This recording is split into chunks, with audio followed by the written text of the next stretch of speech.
Hello, everyone, and welcome to the Sacred Matrix on Revolution Radio at freedomslips.com. And I'm your host, Janet Kier Lesson, with my co-host, Dr. Sasha Lesson. And today we're going to talk about Andy 2016, A Time for Truth, the presidential campaign of Andrew-d-Basiago. And he is here with Alfred Webre. And this is a show that's going to rock the world. Sash, what would you like to say? This is our chance to get rid of the matrix and find out what's really going on, and Andy's the guy that can do it. Thank you. So let's begin with, Alfred. Let's start with you, Alfred. Tell us a little bit about your role in this unveiling of the campaign, Andy2016.com. Welcome to our show. Tell us about yourself and your part. Yeah. Well, thank you very much. And yes, I think that this is a very people who are tuned in may really understand that this is a breakthrough campaign, because it's the first publicly identified time travel pre-identified U.S. presidential campaign in history. Am I correct, Andy? Yes, it's certainly the first to be publicly identified as resulting from prior identification by the U.S. intelligence community. Other previous presidents, going back to President Carter, I know were identified. I don't know about Ford and Reagan, but I know that Presidents Carter, George H.W. Bush, Clinton, George W. Bush, and Obama were pre-identified by the U.S. intelligence community as a result of the development of a quantum access capability in the CIA, resulting from the time travel advances of DARPA in the early 70s, so that one of the complications of the modern presidency has been the recent ones have known at the time that they announced, in fact, decades in some cases before they announced for president, that they were the winner of the presidency, at least at some time in their career, they were destined to win the presidency. What distinguishes my campaign is I'm the first of the post-1970 pre-identified presidential candidates who has simultaneously informed the American people that this has happened, and that decades ago I was informed of my ultimate presidency, not just the fact that I would run. Well, I'd like to read something. I just want to take a little break here and read this. Andrew-d-Basiago, one man in the name of truth. Andrew-d-Basiago is a prominent figure in the truth movement. For more than 10 years, he has shared with the American people the true facts of our great nation's accomplishments in time travel and Mars visitation. He has done so as one who served bravely in the 2 secret U.S. defense projects in which time travel on Earth and voyages to Mars were first undertaken. As a result of his courageous advocacy as a crusading lawyer, Andy is credited with ending the time travel Mars cover-ups by the U.S. government on behalf of the American people. This arduous work in the vineyards of the truth movement represented historic breakthroughs in America's understanding of our past and our prospects for the future. Today, Andrew-d-Basiago is running for President of the United States with a new agenda for a new America. He has vowed that if elected president, he will lead the American people into a bold new era of truth, reform, and innovation as great as they are great. Okay, join us in supporting Andy in his quest to establish a presidency as honest, just, and ingenious as the American people. Andy 2016, now is the time. So, and then you did an announcement on Coast to Coast AM. I'm not sure the date that was. Was that actually, a couple weeks ago? Yeah, that goes to where my campaign is today. I first stated that I was planning on running in 2016 on the November 10th, 2011 broadcast of Coast to Coast AM, which was the broadcast that I brought on as fellow guests my fellow Mars jumper William Stillings and Laura Eisenhower, our dear friend who was subjected to a recruitment effort in 2006 and 7 to literally resettle on the Red Planet at our colony there with her two twin boys, Gavin and Garrick Eisenhower. And so that was an historic broadcast because that was the first time that two U.S. chrononauts had ever appeared in the mainstream media together. That was Brett and I. And then also that was the first time that a member of a U.S. presidential family gave personal testimony about the existence of the secret space program. Indeed, the great-granddaughter of the very President Dwight David Eisenhower, who was so involved with the extraterrestrial question. And Laura's also assisted us in bringing a lot of that information forward, the legacy of the Eisenhower administration's interaction with extraterrestrials. So I was asked on that show in light of the fact that part of the story was that I had been pre-identified and informed of my presidency in summer of 1980 when I was in training to go to Mars, whether I planned to run. And I stated not in 2012, but that I would be a candidate in 2016. So I've gradually been developing a Facebook group and gradually, slowly doing interviews, most of them on radio, regarding my platform and so forth.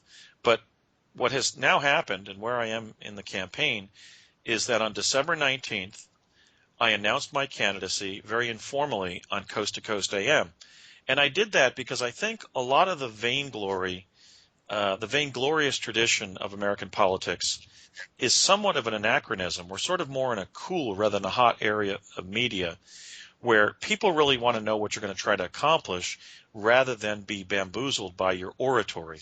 So I decided to do a kind of a laid-back announcement on Coast to Coast AM with Jimmy Church, the guest host, substituting for George Norrie. George had originally asked me to agree to do the first interview as a declared candidate with him on Coast, but then, we know that George became a candidate himself there for a period of time. He was considering running. He was certainly being urged by others to run, and then decided that it really wasn't something that he wanted to do. So then they went ahead with my appearance, and I did it on Coast also, quite frankly, because Coast reaches 600 radio stations. People have been saying to me, well, I never see you in the mainstream media. You're not in the debates. How can I regard you as a serious candidate? My response to that is, wait a minute. Of the 1,100 or more officially registered candidates, those who have filed with the Federal Election Commission, I announced to the largest media audience of any of them. I mean, Coast gets the largest audience of any TV or radio program in its time slot, which is the prime time slot. So while it may be true that they focused on the 19 establishment candidates, Hillary Clinton and Bernie Sanders running for the Democratic nomination, and then Bush and Trump and Pataki and the rest running for the Republican nomination, none of them got as large of an audience because I was announcing on Coast. So they may not be talking about me on the CBS Evening News. Look at what Trump's money has purchased. He's gotten, he got 81 minutes on CNN, whereas Bernie Sanders got a minute. Okay. So a lot of that mainstream media coverage is actually being purchased primarily by Mr. Trump. But the bottom line is that I actually announced to more live listeners or viewers than any of the other 1,100 people in the race. And so I'm a serious candidate, and where I'm now is I'm going to be drafting my 100 proposals that'll make up my platform, publishing them on my website at andy2016.com, and then periodically posting the individual proposals via social media, especially Facebook and Twitter. We know that 1,000 Twitter receipts of a particular tweet may result in several 100,000 people ultimately reading that tweet because of the way that Twitter is structured.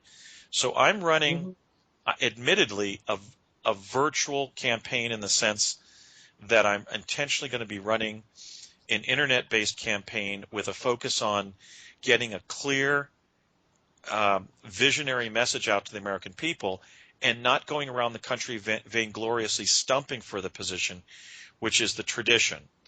The other thing I did, though, to adhere to the tradition of running for president is I announced at an appropriate time.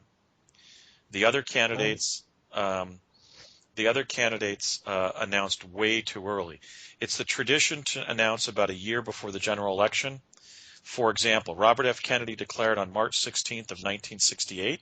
Of course, that was controlled by what Lyndon Johnson was going to be doing, and then when Johnson declared he wasn't going to be a candidate in November of 68, then Bobby ran.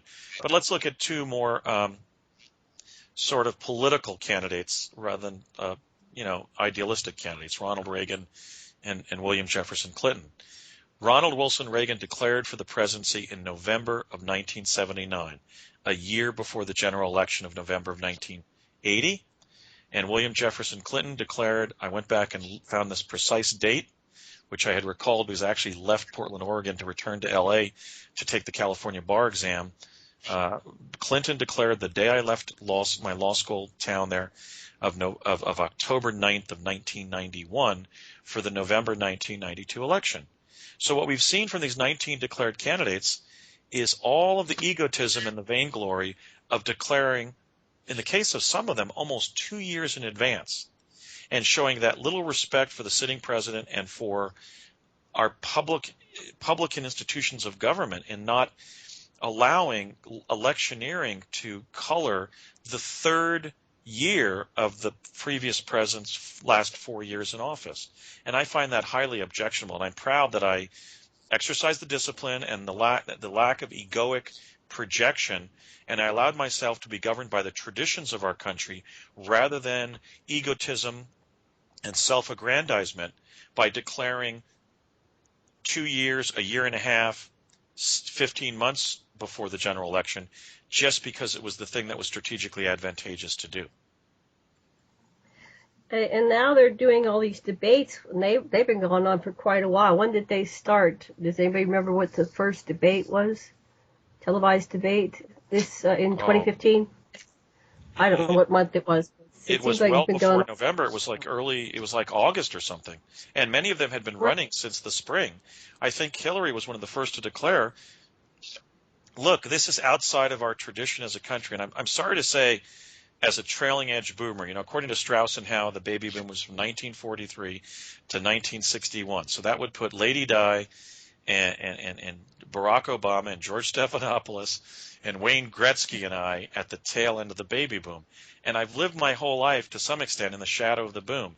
And I really have to call all of the first wave boomers in this presidential race on their egotism, their egocentricity, and their self-aggrandizement. We can't change the abiding traditions of the country just because they want to be president. Most of them declared a year and a half before the general election. And I'm sorry, our country has never permitted our existing functioning of government to be influenced in that way by electioneering. If look at the logical extension of that. If we allowed the Hillary Rodham Clintons of the world to declare 2 years in advance, half of the last term of the lame duck president would be dedicated towards electioneering. I would like to submit that there was some wisdom to what the great leaders of, let's just even say, the greatest generation, the Henry Jacksons and the Mac Mathiases and the Hubert Humphreys and the John F. Kennedys, they would never have declared so early in assertion of their desire to be president and in contravention. Well, I was looking at your list of questions here, and oh, sorry, we're breaking up. I can hear you perfectly, Janet.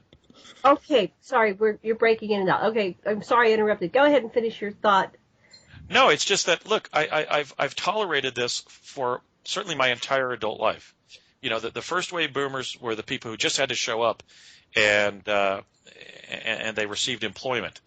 The Obamas and the Basiagos had to apply for 100 jobs to maybe have a shot at one, because we were at the end of the boom, and the positions that had been filled in society were filled by first wave boomers. I think this has been the height of conceit by the baby boom to believe that just because they desire to be president, that they should be able to contravene the abiding customary practice of our political culture of declaring about a year in advance, not a year and a half, not 2 years in advance. And I was just drawing the analogy to the great political leadership of the greatest generation. They never would have done this. Could you see John Fitzgerald Kennedy declaring for president in November of 1959? Please, or not 1959, November of 1958. It just would not have been thought of. But because of that propensity of the boomers to ask what's in self-interest first and in the interest of the country second or not at all, I just have to point up the fact that the whole time I was being pressured on Facebook to declare, as if I was being accused of being a non-candidate and so forth, I was actually trying to respect the traditions of the country, and I was always planning on declaring. I had actually said to many of my followers on Facebook that I was going to declare in November. November came and went, but then I declared in December, 11 months before the general election. I would just like to be credited for that because I was able to resist the selfish impulse to declare, but I must say that some of my older brethren in the baby boom were not able to control their impulses, their self-aggrandizement, their egocentricity, and they declared far too early, and they're going to pay a heavy price for it. Okay. Sasha has a question. Yes. What would the candor about the U.S. jump room program and time travel program and the implementation of the transfer of technology, medical technology from the ETs, what kind of effect would that have if you were president and could really get a Congress behind you to pass legislation empowering candor?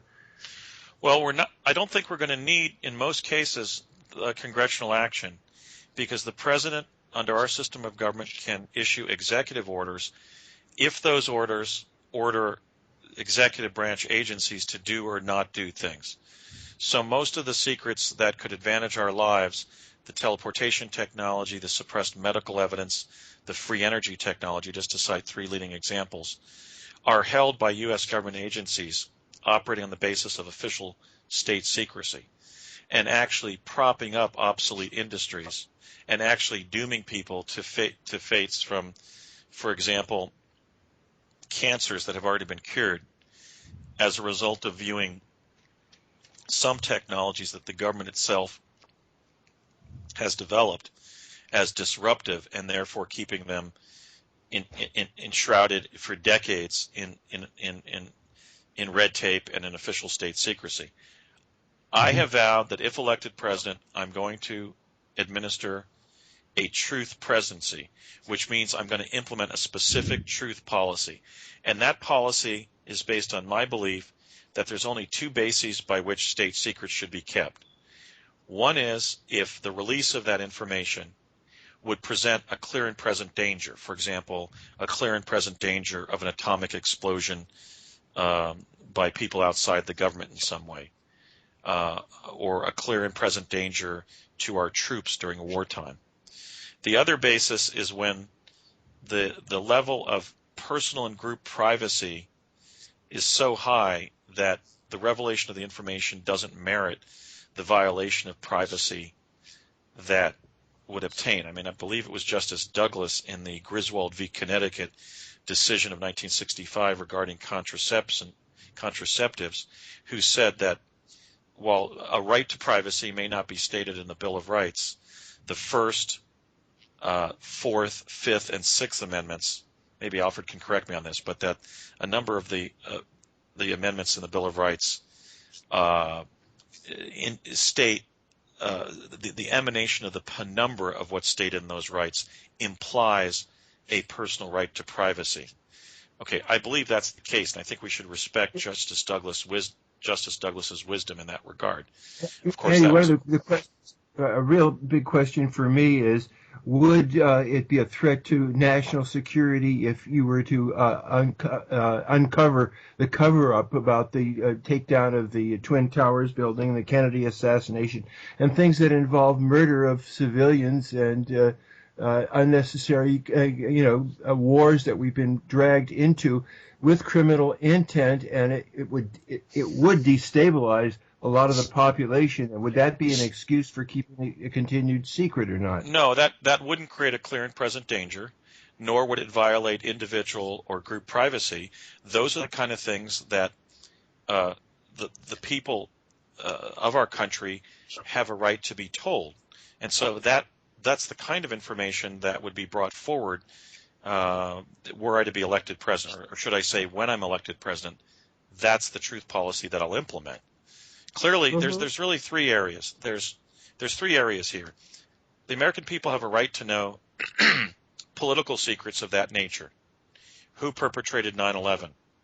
If it was the Israeli Mossad, we need to know. If it was a group of Saudi terrorists, as the cover story goes, we have a right to know.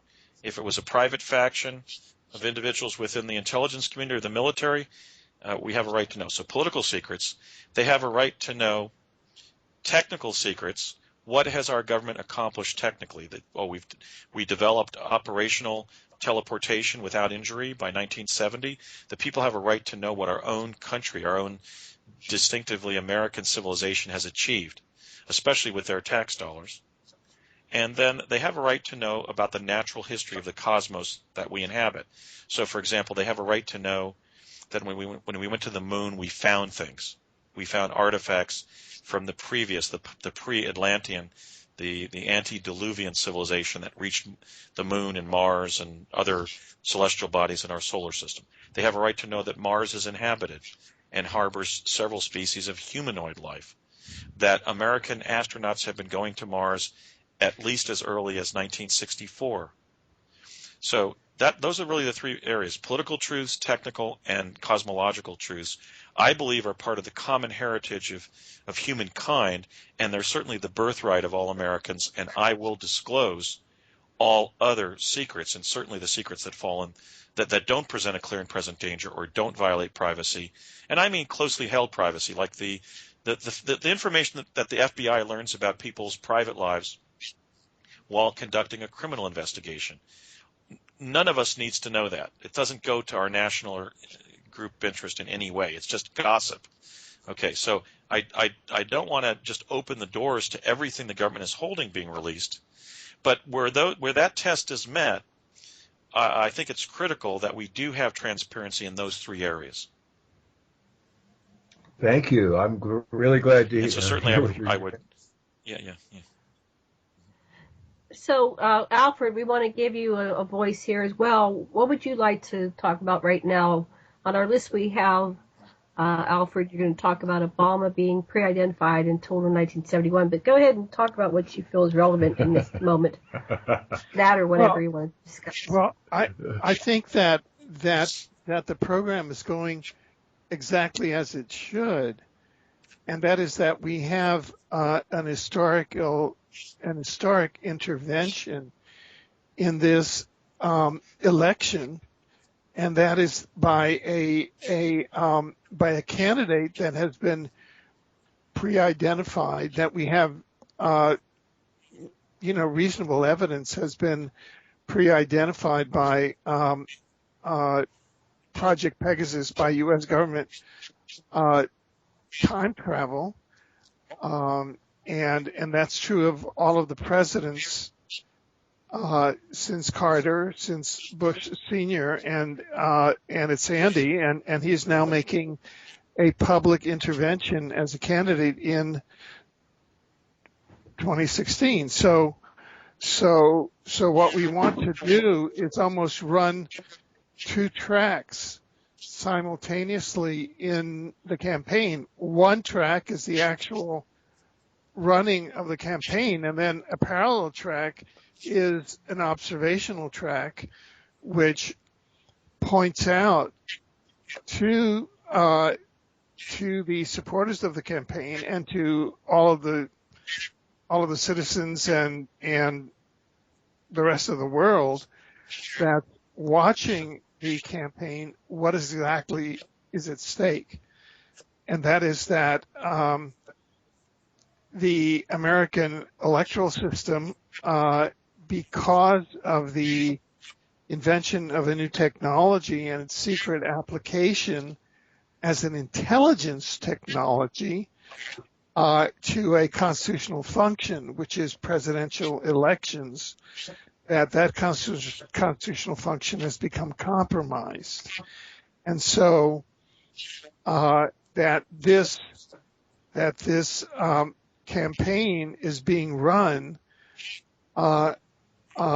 as well as a public education effort and as an effort to reestablish the constitutional legitimacy of a presidential election that has been secretly compromised by one branch, namely the executive branch, control of secret technologies that allows the future outcome of an election to be known and allows the winners to be secretly told and, in effect, favored by the government. So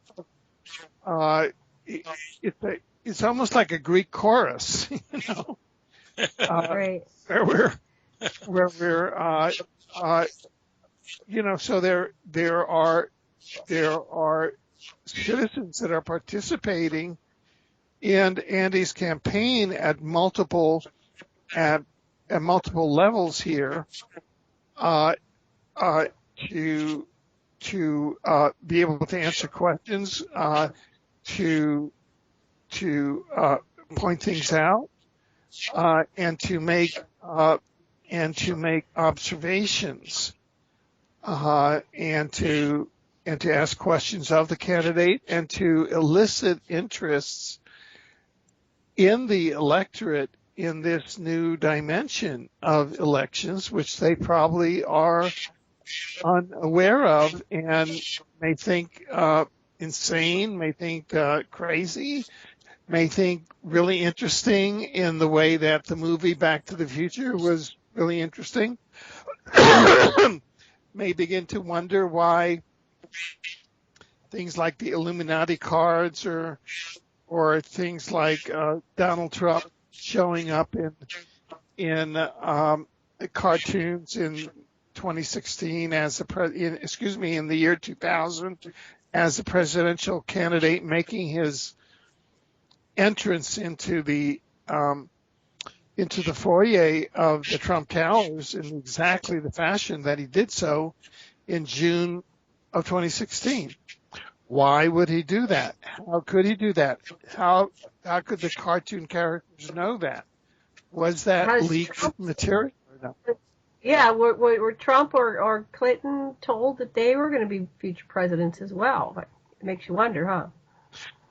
Well, we have an eyewitness here, I believe, in the sense that Andy has reported that he was present, I believe, to Bill Clinton being briefed. Is that the case, Andy? Well, let me just track what happened regarding the individuals that have already been elected president, and then I can give some additional insight into Hillary, at least what I think happened regarding communications between Hillary Rodham prior to even going to Yale Law School and my late father. So let me just track that. As Alfred pointed out, when I described how I was invited during the 1970-71 timeframe to one luncheon of Project Pegasus personnel, a great many of them, we were at like 4 or 5 tables at a restaurant in Albuquerque. That's when Bush 41 and 43 were present, and Barbara Bush, the wife of George H.W. Bush, the mother of George W. Bush. And that's where W was going around from table to table, and he got right in front of me. I was about 9. He was 24, 25 years old, just out of college. And that's when he said, "Andy, have you heard my daddy and I are going to be president?" Now, I wasn't present at the actual briefing, but I was present in the wake of that briefing where George W., being only in his mid-20s, was still sort of under the emotional suasion of having just been informed or having recently been informed that not only his father but he were both going to reach the White House. And he clearly was processing what he had been told.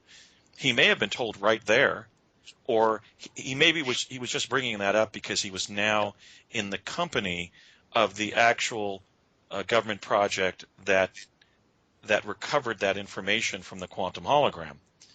But anyway, that's what he was saying. Now, there was a much smaller group meeting before or after that. I can't, 40 years later, I really don't know.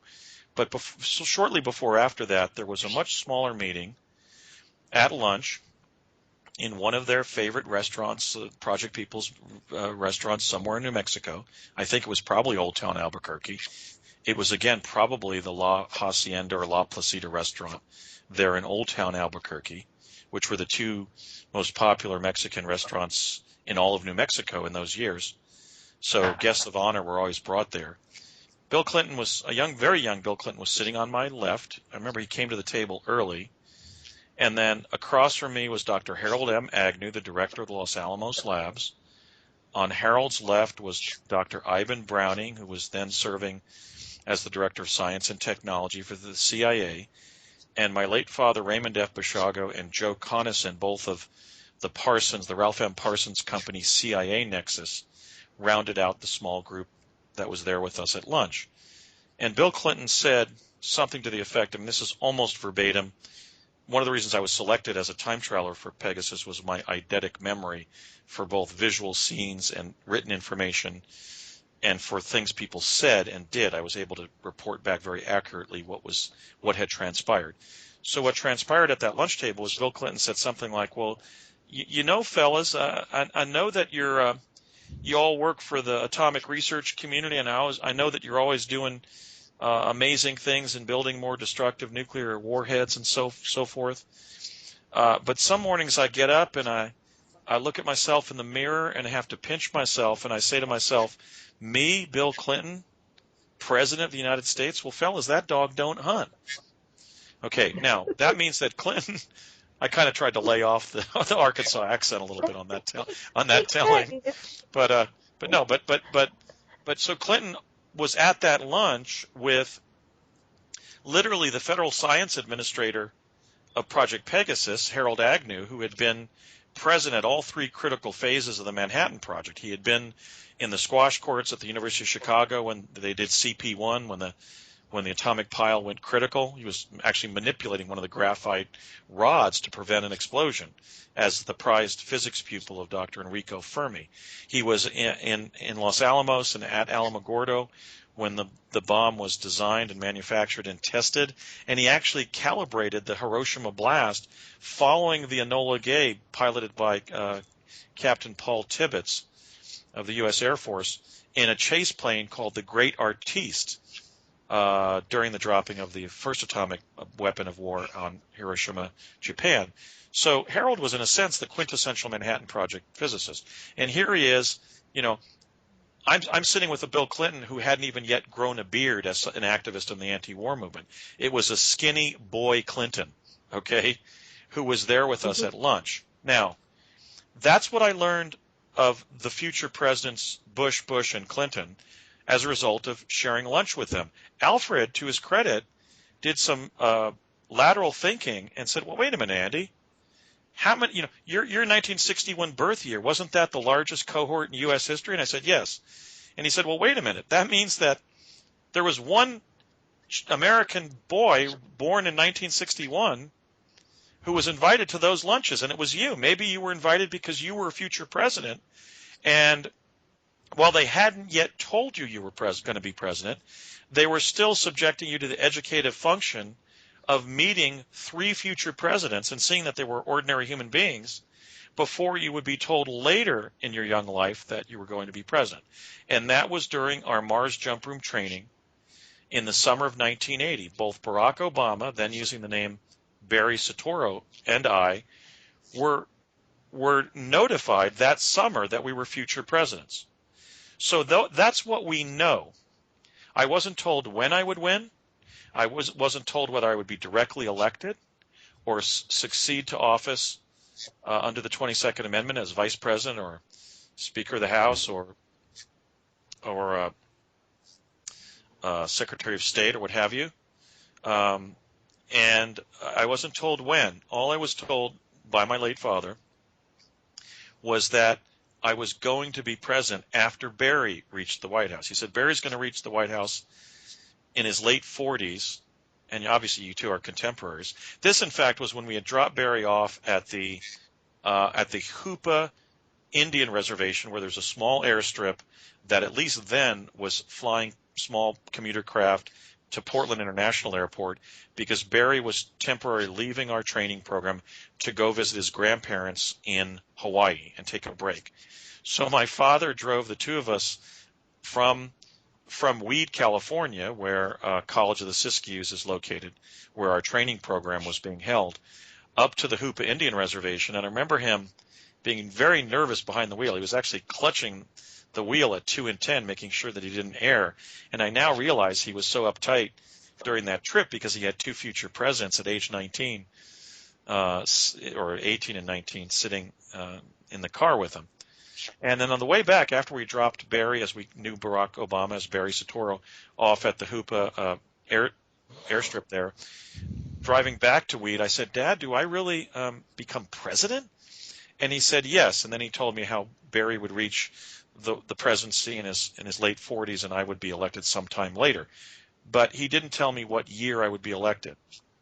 And it's unclear whether he was communicating to me the age of life I would be when I would reach the White House. So I'm not sharing that information because I don't want to create confusion about the story.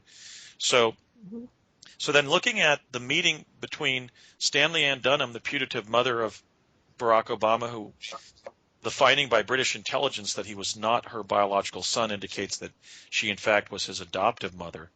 But examining the meeting that she set up between her former classmate at the University of Hawaii, Barack Obama II, and a young Barry Soetoro, Alfred, again utilizing his gift at lateral thinking, said, wait a minute.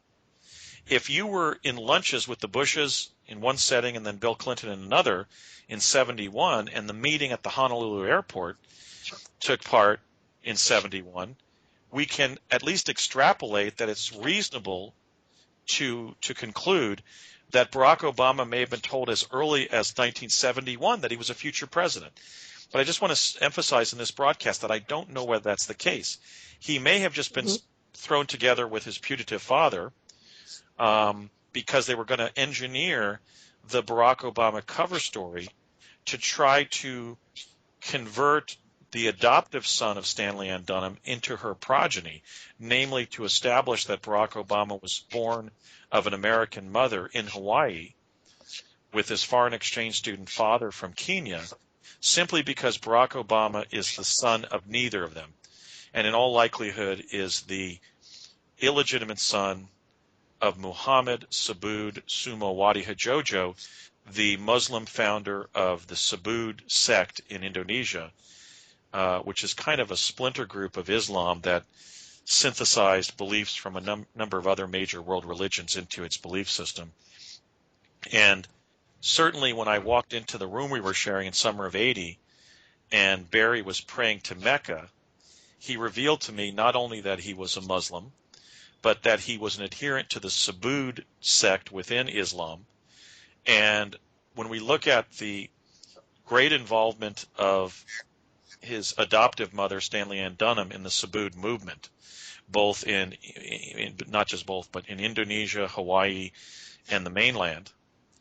And we look at the finding that MI6 made that he is not her biological son.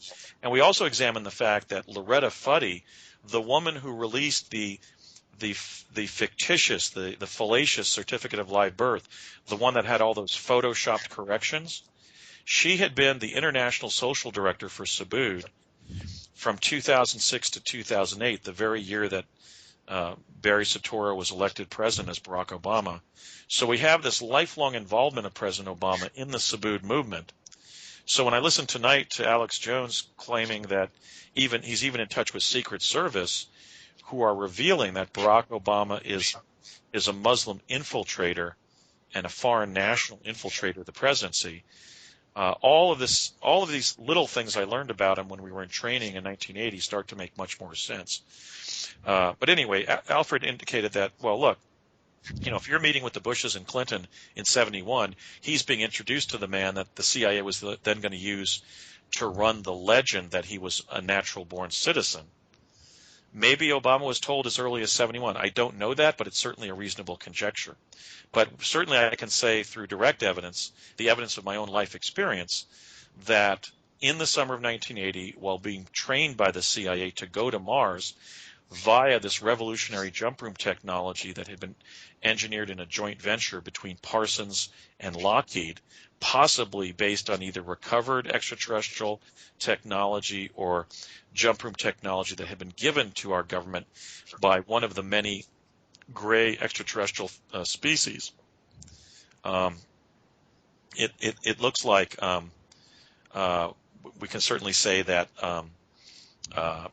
Obama and I had an awareness by 1980. Even if I ended up forgetting that I'd even been told, but certainly it was intended by the people running that program to make us aware of our destinies as president. We can only speculate as to why they endangered the lives of two future presidents in involving us in something like going to Mars. But I think they may have actually selected us because they knew we were going to survive and become president, and therefore they could limit some of their losses in the jump room program and also prepare us for the stresses and strains of being president. So that's the actual story. But look at the situation I was put in. I could do what Carter, Bush, Clinton, Bush, Obama did, and that is conceal their prior knowledge of their presidencies to secure an electoral advantage, but in the process violate basic morality and the oath of attorney that I took to uphold the U.S. Constitution, or I could reveal that I had served in the jump room program and that it was in that context that Obama and I were notified of our future presidencies. At least in his case, maybe it was reinforced during that summer. In my case, it's when I learned that I was a future president. But I couldn't do that because I felt an obligation to the truth and to my fellow citizens. And so I came forward. But when I came forward and revealed not only my involvement in time travel and Project Pegasus, but then my involvement in the Mars jump room program and all these presidential complications, it made explaining who I am to the American people that much more difficult. But from my perspective, I had no other choice. Now, I decided to come forward even if it cost me the presidency, even, let's say, this election. But I have confidence that it ultimately won't cost me the presidency, because when you identify a future event utilizing technology by, for example, teleporting people to the future or propagating a standing hologram of a future event with the devices that they were calling chronovisors, these electro-optical devices that propagated holograms of future events, the future event that you're at quantum accessing is the sum total of all previous relevant and affecting causes. And so if they were projecting my future in 1980, that meant that then they could see what was going to happen without variation when it does happen, because that moment they were accessing is going to be the sum total of all future causes. So I'm confident that ultimately it won't cost me the presidency, but certainly in practical terms it complicates the process of running. But what were my options? Andy, it seems that you don't necessarily have to wait till next time. That my mind was blown when I understood you had a plan for a write-in campaign that could actually make you the president this round. Could you explain how that works? Yeah, that's something that's kept back from the American people. 43 of the 50 states, with the exception of Hawaii, Nevada, South Dakota, Oklahoma, Arkansas, Mississippi, and Louisiana, allow write-in votes to be cast for president. So even without a major party nomination, as long as I stay in the race, there is a mathematical possibility that I will be the first U.S. president to be elected without a major party nomination since George Washington. Ironically, the first president that I met as a child serving on Project Pegasus. I met Washington in August of 1776 in his encampment at Brooklyn Heights, where I was instructed by the program to alert him of the urgent military necessity to retreat his troops from New York Harbor, which he did. So Pegasus was actually enmeshed in the revolutionary success during the Revolutionary War. Wow. And the creation of the United States of America as a country. But yes, I'm running as a write-in pretty much because we found when we organized Andy 2016 last year, about a year ago, officially with my campaign manager, Duke Brickhouse, who's a lawyer in Virginia, and Karen Del Kinnison, the writer, who's my chief of staff and chief speechwriter, that it was going to cost us $4 to $5 million to get ballot access. And just like the creation of the political parties, that is a completely extra constitutional embellishment of the way we were supposed to elect our chief executive. There's nowhere in the Constitution are the major parties or minor parties mentioned. In fact, if you read the Federalist Papers, there's a discourse, I believe by Alexander Hamilton, it may have been John Jay, about the fact that the form of constitutional government we were seeking was one in which faction would be discouraged. Faction are combinations of groups of citizens at the expense of all the people. And here we have faction institutionalized in the Republican and Democratic parties. I mean, these 19 people who are being palmed off as the candidates all the time to the American people are only being palmed off because they have the immediate sponsorship of the two major parties in running for president and all of the funding. So we're really in an evil situation here in terms of electing our presidents. And so I'm confronting both of those extra constitutional aberrations and digressions from the constitutional pattern that was decided back in 1787 of how we would elect our president by running as an independent without major party support and running a write-in candidacy.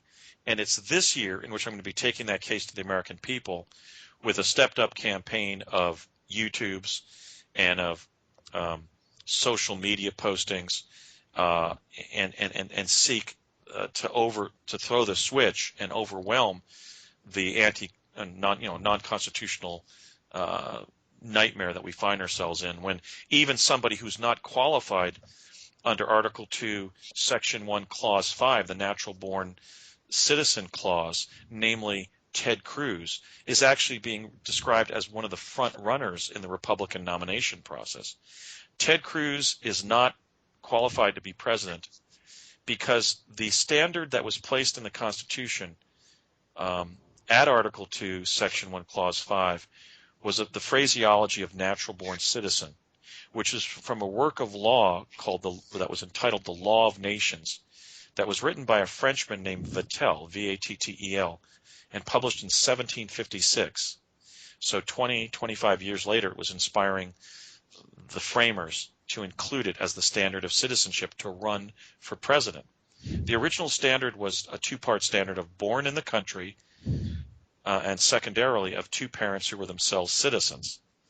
Okay, now over time, as a result of dilution by the U.S. courts, the standard now for citizenship is born in the country. That's why we have anchor babies. You know, a Mexican family can come across the U.S.-Mexican border, have a child in San Diego, and that child is an American citizen as a result of that birth in the country. Unfortunately for Mr. Cruz, for Senator Cruz, he doesn't qualify under the diluted standard for natural-born citizen. His supporters are now saying, wait a minute, he's a citizen because his Cuban mother, his ethnically Cuban mother, was born in Delaware, and so it doesn't matter that he was born in Canada of a Cuban-born father and an American-born mother. But it does, because actually, when you don't refer to what country the parents were born in, the determining test of citizenship is, were you born in the country? So it's irrelevant that one of Ted Cruz's parents was Cuban-born and the other was American-born. Let's even cede him that advantage and say, okay, your mom, we're going to believe you that your mom was born in Delaware. We mean no disrespect. You were born of an American mom. That's true. But if you're admitting that they were born in Canada, then you don't satisfy the minimal test, the diluted test of what it means to be natural born. So my point here is not to isolate Ted Cruz as an Hispanic American. He's actually a very distinguished person, a graduate of Harvard Law School, a senator from Texas, and I honor and value that. I admire his accomplishments. He's an intelligent man, but he's not qualified under the U.S. Constitution to be president of this country. It's just not in his cards, because he was not born in the country. And so here we have this mass media-driven presidential process permitting a a disqualified person from not only being held out as a major party candidate, but being spoken of as a front runner or as one of the leading Republican candidates. I'm sorry, but that's just a sacrilege. That goes against the express terms, both the express terms of the Constitution, if you take a strict constructionist view of the Constitution, but if you take a more activist liberal reading of the Constitution, what the courts have activistically done to the natural born citizen standard is basically water it down to one qualifying clause, and that is that you be born in the country. So because he was not born in the country, Ted Cruz is simply not qualified constitutionally to be president. So that's the mediocrity that's been injected into the system, not Mr. Cruz necessarily, but the mediocrity of his candidacy embodied in the fact that somebody who is not qualified to be president is being held out as a leading candidate. We have about 5 minutes before the first break, so I want to focus on some of these questions you sent us and talking points. So how do you view the flawed nature of the major candidates, Trump, Clinton, Bush, and Sanders? Okay. First of all, let's isolate Trump. Trump has purchased most of his airtime. No, Andy, that's not true. Trump, Trump, in fact, stated that he was very embarrassed because he's $35 million under budget, has purchased no airtime because he's getting it all for free. And I was told by Democratic Party activists in L.A. that there was bribery involved, but I'll take your word for it. I haven't seen that, but he is contemplating his first formal purchase of airtime of $2 million in the upcoming Iowa and New Hampshire and South Carolina primaries. Okay, I think that Trump will be denied the Republican nomination because he's not electable, because he's already alienated Hispanics, women, and blacks, and those are major voting blocs. Second, he's simply not an appealing person. When was the last time that a presidential candidate had their hairstyle made fun of? I think that's somewhat of a projection of the fact that Donald Trump rubs people the wrong way as essentially a brash New Yorker. He's a creature of New York City. Third, he obtained great wealth in the United States primarily by lying to state of New York and city of New York regulatory officials in terms of what his development projects would do and what they would achieve. He lied in terms of the impacts of his projects, the quality of the manufacture, and their financial viability. He has been married multiple times, basically as a serial womanizer as a husband, rejecting the bride of his youth, rejecting his second spouse, who was no less a woman than his first wife, and now he's married to a woman half his age from Eastern Europe, basically, I hate to say it, but a catalog bride from Eastern Europe. I just think he has negatives that haven't really been considered because he's riding a burst of popularity as the first candidate to speak his mind. I don't think he's a truth candidate because he's not speaking to the issues that are of importance to the truth movement, but I think he's been a truthful candidate in the sense that he's not necessarily censoring himself, and that's won a lot of immediate notoriety. But I do not see him retaining his popularity because it's already clear that he's an active negative personality. We know he's active negative because he criticizes groups of people, for example, Hispanic Americans, who are essentially one of the most, if not the most, culturally, socially, and economically dynamic groups of Americans. He's indicating a mass deportation of 9 million Hispanic Americans that would cost $150 billion, which is crazy. He's talking about placing a wall along our 1,500-mile border with Mexico, a country that's been contributing to our economic development since the 1880s, when the rail lines were built into northern Mexico and the migrate, work, and return pattern of immigration began among Mexican individuals and families.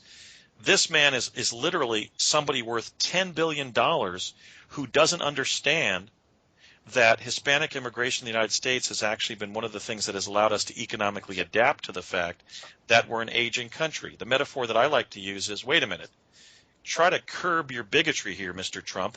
That Mexican-American kid working, passing you your Whopper through the window at Burger King, we need him to keep that Burger King franchise running, okay?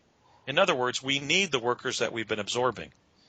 Otherwise, there would be mass unemployment among Anglos, for example, and there isn't. There may be some angry talk among Anglos that they're constantly being told they're overqualified or they're losing a job, canning groceries at their local Winco to Hispanic workers. But the bottom line is that Hispanic workers and migrants to this country are sustaining us economically. And here's a billionaire who doesn't get that. So my take on Trump is he's active negative. He's antagonized specific groups of voters. And he will not remain as popular as he has been. In fact, he will not get the Republican nomination. Wow, that went fast. We're at the top of the hour on first break, and back in to cover 100 principles.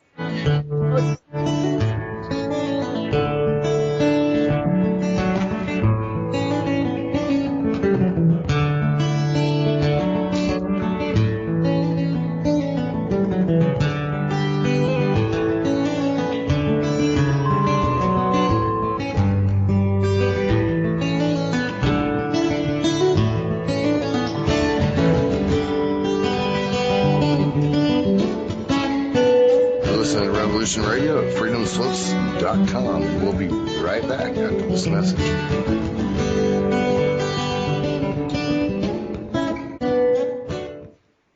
Tune in Tuesdays at 12 noon Eastern on Studio A to hear Tammy Adams share her knowledge of an unknown realm on Talking with Your Angels. Join Tammy as she uncovers hidden secrets about the spiritual world of angels, ghosts, and other entities that have been with us longer than we know. Tammy is a psychic, a teacher, spiritual coach, a leader in her field, and will be sharing her information and stories with you. So join us on Tuesdays at noon on Studio A. With Tammy's guidance, you'll find out who has been watching over you from the other side, and soon you will be talking with your angels.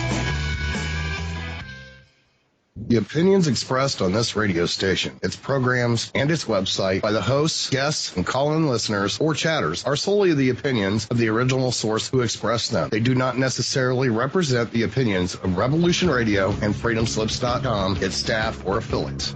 You're listening to Revolution Radio, freedomslips.com, 100% listener-supported radio, and now we return you to your host.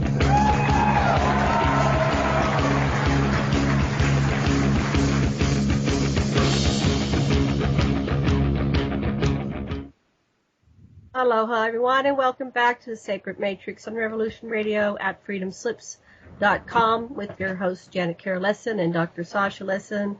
And we're here today with presidential candidate Andrew-d-Basiago and our dear friend Alfred Lambermont Webre. And it's obvious we're going to need to do another show. But before we get back to our show, I'd like to remind everybody to please go over to that donation button and make your donation of $1, $10, $15, $20, whatever you can afford. Would be greatly appreciated. And we do thank you very much for your donations, which allow Revolution Radio to bring shows like this to you, our devoted listeners. So thank you very much for your donation, and sorry for the noise the coffee maker is making. So, Alfred and Andy, we're going to have you back for a series of shows because this is such an important issue, the presidential campaign. It sets a tone for the rest of the world for 4 more years or longer. And what did you want to say? You want to go into the? I was going through I was going through the 4 major candidates as identified by the mass media. So we were at Hillary Clinton. Right. Yes. May I proceed? Continue. Yeah. Yeah. Hillary is very intelligent. She's very experienced, but she's not popular. And I'll even grant her this. I think one of the reasons Hillary is not popular is her accent. She basically has an educated person's Chicago accent. It's a very grinding dialect or accent in the United States. And I say that because when you read what Hillary Clinton has said, her pronouncements are far less irritating. In fact, they're sort of moderate. But when you hear her communicate, there's a kind of an oppressive quality to the way she speaks. The second reason I believe that the second thing I would note about Hillary is the information about Hillary not being in control of her personal emotion, her propensity to lash out, to be argumentative, to lack sort of personal virtue. You know, the injuries that occurred to Secret Service agents from thrown glass ashtrays when she was First Lady are going to haunt her. But the number one negative that Hillary has is that she is married to America's leading unregistered sex offender. The rapist known as William Jefferson Clinton.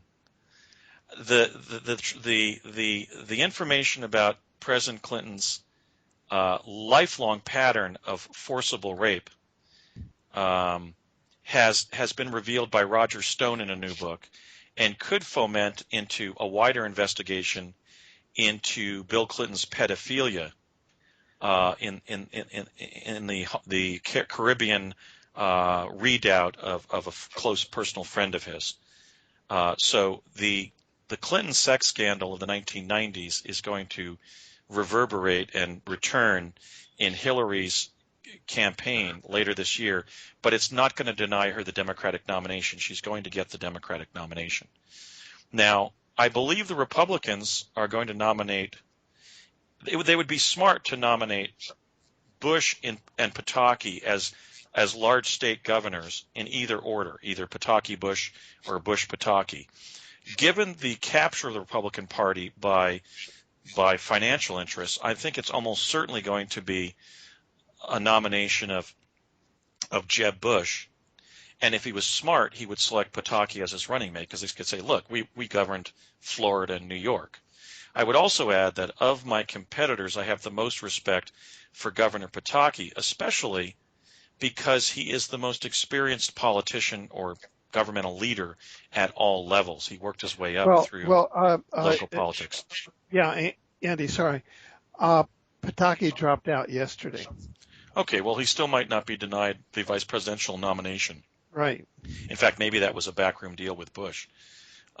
He wasn't doing that well in the polls, but I would certainly view a Bush-Pataki ticket as a strong one. Now, the reason that Bush is not electable is the history of his father and brother of involving the country in war and in economic recession.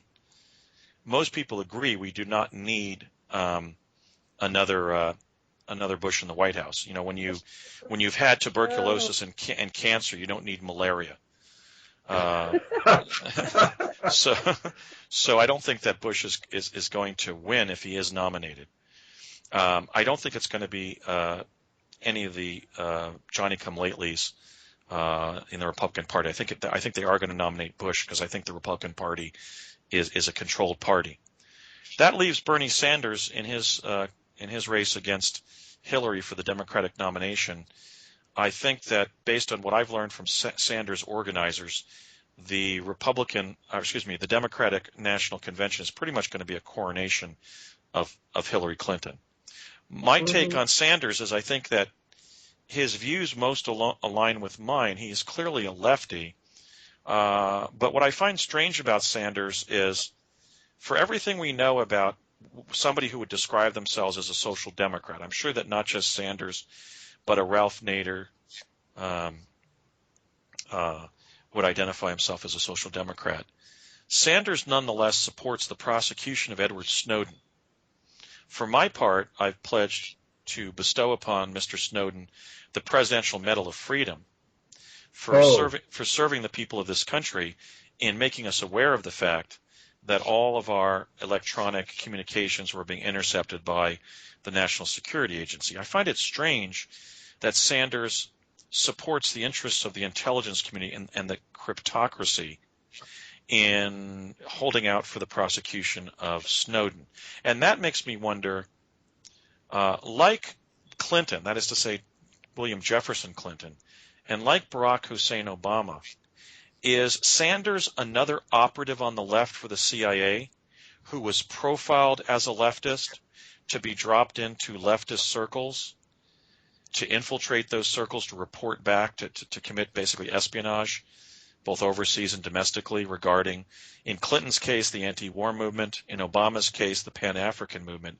Was Bernie Sanders dropped into leftist political circles in the United States as an avowed socialist from Vermont because he, in fact, is a lifelong CIA agent? I'm tending to suspect that may be the case with Sanders. But the bottom line is, look, even if we were to grant his major premise that he's a democratic socialist, or a social democrat, if you will, which are really antagonistic terms because democratic capitalism is actually the political economy of the Democrat, not the socialist. Socialists, for example, support the collectivization of property, which is certainly not very democratic. But I think that Sanders cannot win the Democratic nomination because the Democratic Party is Republican light. I mean, for every supporter of a Ralph Nader or a Bernie Sanders, you have 19 delegates who are looking for somebody like Hillary who supports the banks and the corporations the same way a Republican does, but has some liberal conceits, like let's say in terms of policies regarding women, civil rights, and the environment, but basically still does the bidding of banks and corporations. In fact, somebody published the leading donations to Hillary Rodham Clinton, and they were all like 10 times the size of all the union contributions to Sanders, and they were all from banks and corporations. She's pulling down $200,000 speaking fees from corporations and special interests. Sanders is pulling down 1/10 of the scale of those donations from unions. So I cannot see somebody as far left as Sanders getting the nomination. He'll get a lot of support from Hollywood, because it will still be fashionable to have supported Sanders in his failed quest to make the Democratic Party ethical. But one of the problems of our two-party system is that we really at this point only have one party, the conservative and quasi-liberal faction of the parties in power, the Republicans and the Democrats. And I just can't see somebody who describes himself as a social democrat winning the Democratic nomination. So that's my analysis of the four of who are described as the two leading candidates of the Republican and Democratic parties. Okay, Sash wants to ask something, and I want to ask something. So yeah, well, since so much of what you are offering the country has to do with your experiences with transporter technology, with the chronovisor, with time travel, I wish you would just give at least a capsule idea of just what are these terms referring to, and how would they benefit us? Well, basically, in Project Pegasus, there were 8 modalities of time travel that were researched and developed. But the two leading technologies, the ones with the most relevance to the future and the ones we were doing the most, were we were moving back and forth across the country via Tesla teleporters, which open up vortal tunnels, or interstitial chasms, as it were, in the fabric of time-space itself.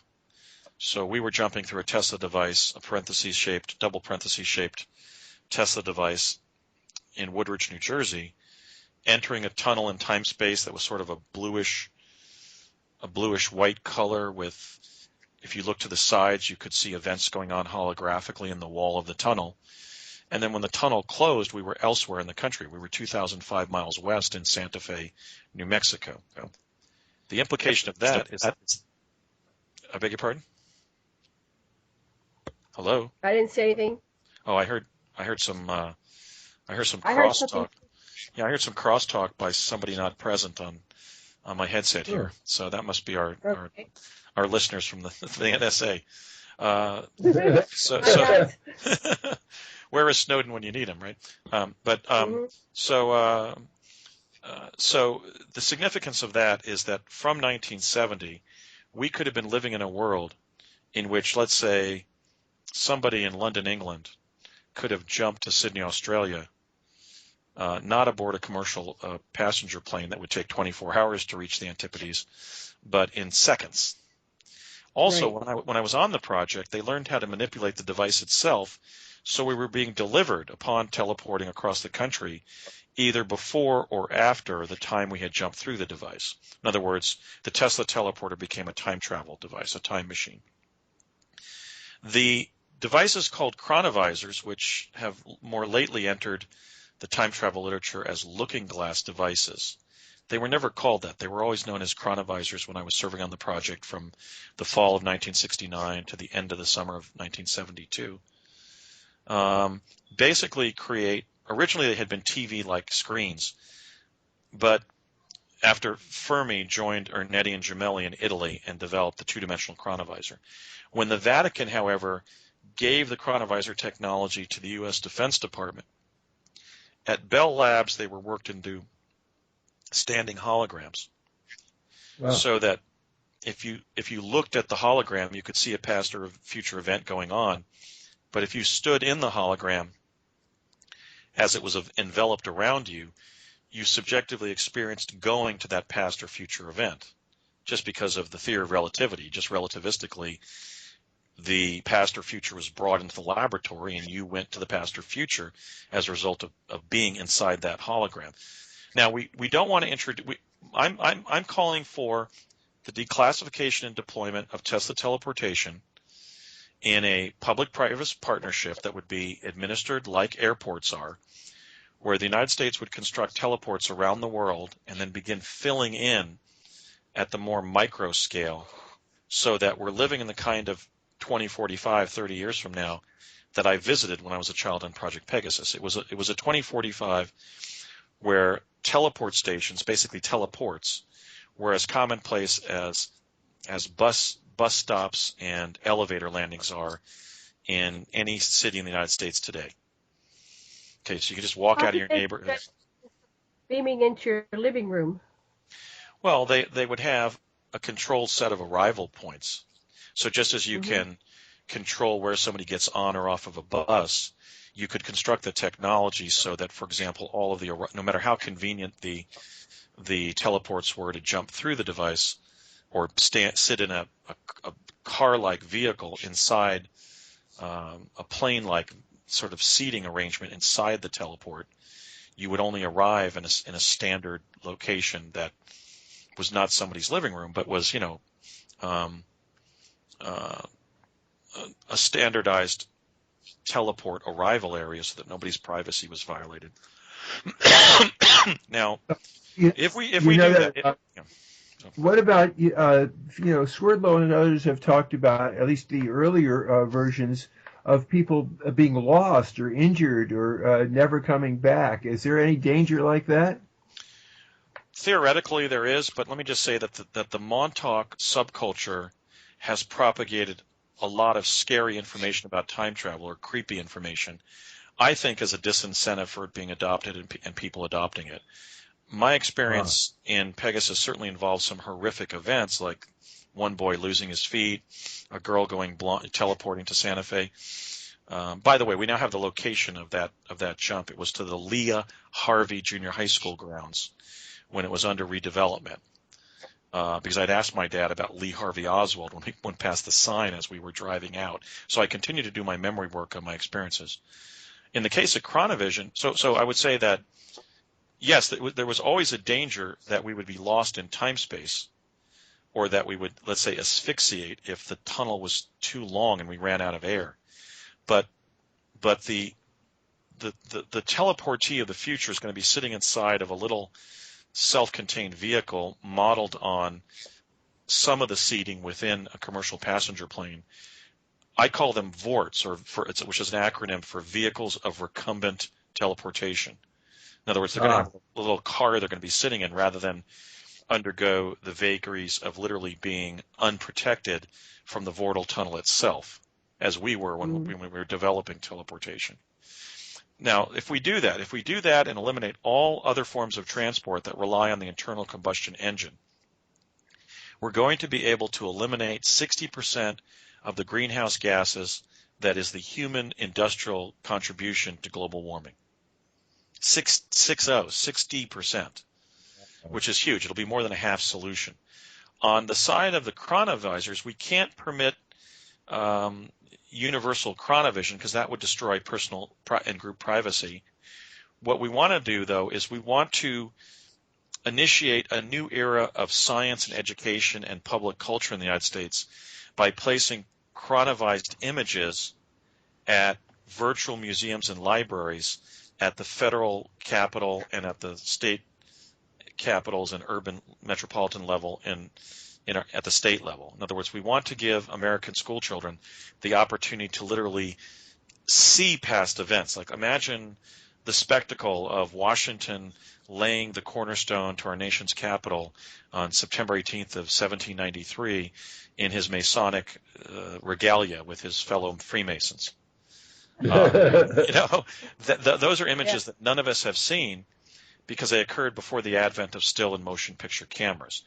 We're going to be able to go back all the way to primordial time in showing young people the way that the world evolved, and that will give them an appreciation for how far we've gone, and also some desire to contribute to our future development by just seeing how lucky they are living, let's say, in New York City today, rather than the conditions that existed in New York City around 1900, in which even bearing the smell of New York City in 1900 was a difficult thing because of the human and animal waste in the streets. Okay, I know because I was sent there. It was horrific. So we're going to be able to spark a revolution in awareness, not just among children, school children, but adults, by having images that have been gathered holographically from the quantum hologram displayed in virtual museums and libraries. And but yet we can't introduce it. We'd have to have some policing of independent chronovision, or then factions of people could begin becoming very wealthy or manipulative of others, or suppressing other people's exercise of their rights and so forth, if they had the advantage of seeing, for example, future events after bootlegging their own chronovisors. So we're going to have to shut down independent chronovision, but we want to use a kind of a public-private foundation to put specific images of past events in the public domain. That would be Abraham Lincoln, for example, giving the Gettysburg Address, or his address at Cooper's Union, let's say his House Divided speech, not Lincoln making love to his wife, or, taking his last trip to the Privy. We want to have some discretion in terms of what we show regarding even long dead past human beings on Earth, because I still think they have some inchoate right to privacy even after they've passed, and certainly living and future people have an abiding right to privacy because of the embarrassment that would obtain. So anyway, those were the primary technologies that were developed under Project Pegasus, which could have been introduced in American society by no later than 1970, because they were fully operational in 1970. We would have a whole different planet. I'm aware how fast time is flying on this show, speaking of time. So I wanted to touch on your 100 proposals that you are going to post, or they are posted on your website and will be disseminated on social media. They will be. So give us some of them. I know one listener wanted to know about, let me get that question, basic minimum income. But what would you like to share? Give us some teasers for your. I'll give you one of the objectionable things. Yeah, this goes back. Yeah, this goes back to Clinton Gore, but it's one of the most objectionable things that's occurring that the U.S. government is perpetrating, and that is they are destroying our blue skies. They are making us sick. They are giving us respiratory illnesses. I myself have struggled with respiratory illnesses for 5 years now through the chemtrail spraying. We have pictures on the internet of the canisters inside the spraying planes.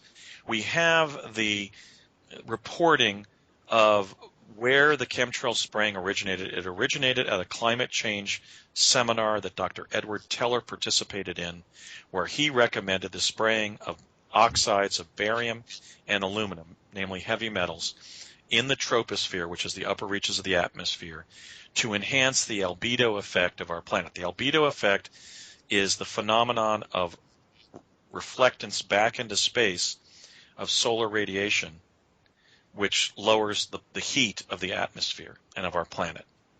Okay, so we know who suggested it, basically the father of the thermonuclear weapons, the father of the nuclear bomb, Edward Teller, one of the consulting physicists on Project Pegasus, no less. and it is making us sick, and it was. What was the purpose of it? To enhance the albedo, by enhancing the albedo effect to stem global warming, because they were afraid that the Andrew Marshall Pentagon view of global warming might unfold, where with enough global warming, the polar ice caps begin to melt. That makes the saline content of the oceans less heat transmitting between the particles of salt in the ocean. That defeats the Gulf Stream, where warm equatorial waters are brought up to the cold polar waters, and ultimately can result in a cold snap, as developed very well, I thought, by Art Bell and Whitley Strieber in their book, The Coming Global Superstorm. That is the Andrew Marshall scenario that the CIA and the Defense Department has been concerned about since the early 1970s, is a new ice age resulting from global warming. So there's really no point at this point debating whether global warming or global cooling is occurring. What we need to focus on is the fact that the last ice age brought the glaciers down to the southern Kansas border. Now imagine the destruction that would occur. We would lose all of Canada, most of Japan, large sections of China, England and the rest of the United Kingdom, Scandinavia, and the northern United States and northern Russia. Contrary to our belief that the southern hemisphere is overpopulated, 2/3 of humanity lives north of the equator. So the north hemisphere living humans would be squeezed to the land that was left hundreds of miles in front of that southern Kansas border. In other words, it would be advantageous, let's say, to live in Tucson, Arizona, or Mexico, or Venezuela, or Argentina, or Brazil, rather than Minneapolis, St. Paul. Okay, those people would be gone. And I hate to say that to my dear friends like Alfred in the beautiful country and democratic, Well, yeah. I don't want to jump in here because you're making things, but there are other views of chemtrails that can be presented also in their function as implants and as mini bots and mind control and as agents of artificial intelligence entrainment. But I didn't want to get to get us off track. Yeah, it's possible that nanobots are being placed in the chemtrails. That's one deviation, or one school of thought that goes beyond mine. The other one is that the substrates that cause Morgellons disease, which are basically these nano robots that were placed in the agricultural, petroleum, and textile areas of the economy, that are creating all these bizarre infections by microorganisms that are ultimately robotic, was another purpose of the chemtrails. So in fact, it may be that those of us with chem flu, such as I've experienced it, are not just having the interiors of our lungs irritated by heavy metals like oxides of barium and aluminum, but actually have had robotic nanoparticles administered to our lungs as a result of just breathing the chemtrails. But look, here's the work for the next president. Whatever combination of those three explanations is valid, it may be all three, in fact. The bottom line is that this was done without the involvement of Congress and without the American people being told. So I have vowed that if elected president, on my first day in office, I will seek out the truth of the chemtrails, and as soon as possible, I will go to the American people in a live broadcast and address the cessation of the chemtrail spraying, unless we find that it was the first explanation and that we'd have a massive ice age if we stopped the spraying. Unless, in other words, it literally was a successful solution, albeit a bad one, to a state of emergency that had to be addressed. If I'm not convinced of that, then I'm going to stop the chemtrail spraying. And by the way, Al Gore was the biggest hypocrite on this, because he said, still in all, it was a stupid idea. He was talking about the chemtrail spraying that was decided upon by the Clinton-Gore administration, not the administration of George W. Bush. So there's equal blame to go around here. But I don't believe we should be living in a country in which our government literally destroys our blue skies by spraying all this junk in our atmosphere, and not even tell us what it's doing. That has the concomitants, the hallmarks of a totalitarian form of government that we don't need or deserve. So that would be one of my proposals. Yeah. Andy, could I ask you a question? Sure. And it's this: you now really came out publicly, I would say, somewhere around the year 2000, and you have been walking this path for about 15 years. And there have been many in positions of leadership and knowledge within the exopolitical and UFO field who have almost gone out of their way to be skeptical or hostile to your disclosures. Many times surprisingly so. However, within the last couple of weeks, we've had some remarkable turnaround. One was a colleague of ours, Dr. Michael Salla, who has been skeptical of your reported experiences as a former chrononaut and Mars explorer, and in the last two parts of a 3-part series, he writes, Andrew-d-Basiago's 2016 presidential campaign opens the door, i.e., it's we're sort of the Pope opening the door to the Vatican's secrets.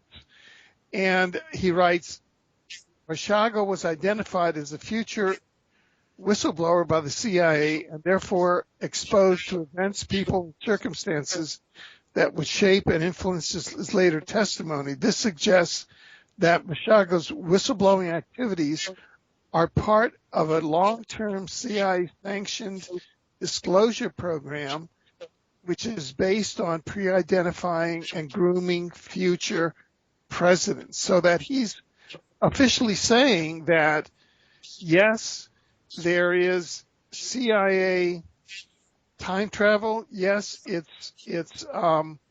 there's a disclosure program going on. There's a pre-identification program on, and Andy Basiago is part of this.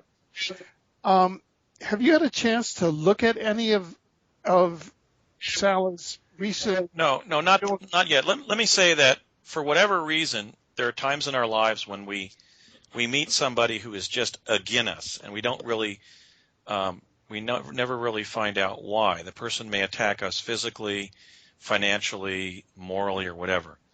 From my perspective, what you've just read of Salla is just more personal enmity. He's been attacking me for years. Oh, you do? and it's going to be very difficult to explicate why. Let me explain why. Yeah. His statements basically take the response. First of all, I wasn't involved in Pegasus or the Mars Jump Room program because I had been pre-identified as a future president. I qualified for it on the one hand through battery of testing, hundreds of tests, physical, intellectual, every way. I was also the son of the chief technical consultant between Parsons and the CIA, the major defense contractor and then the major alphabet intelligence agency in the country, my late father, on Tesla teleportation. So my father brought me in. And I also had been identified as a necessary participant by project people from the future because I was going to be involved and then write the book and lead the effort to adopt teleportation publicly.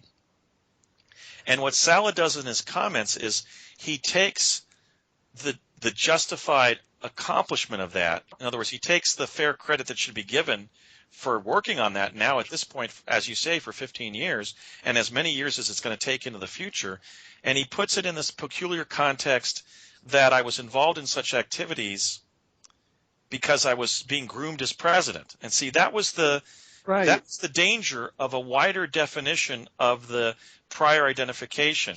The prior identification was just, I don't know how to describe it. It was just an incidental aspect of my involvement in both projects. I mean, I was taken to the lunches with the Bushes and the Clintons, and then in a small part, almost a sidebar of the jump room training, Barry and I, there was some discussion of the fact that there were 2 future presidents in the training group, but they were never the emphasis or the raison d'etre for my involvement. So in stating that they were, Salla continues his cowardly pattern of devalorizing both my original service in these 2 programs and then even my run for president, my attempt to bring about Tesla teleportation as a fully adopted, reduced to practice public transport system.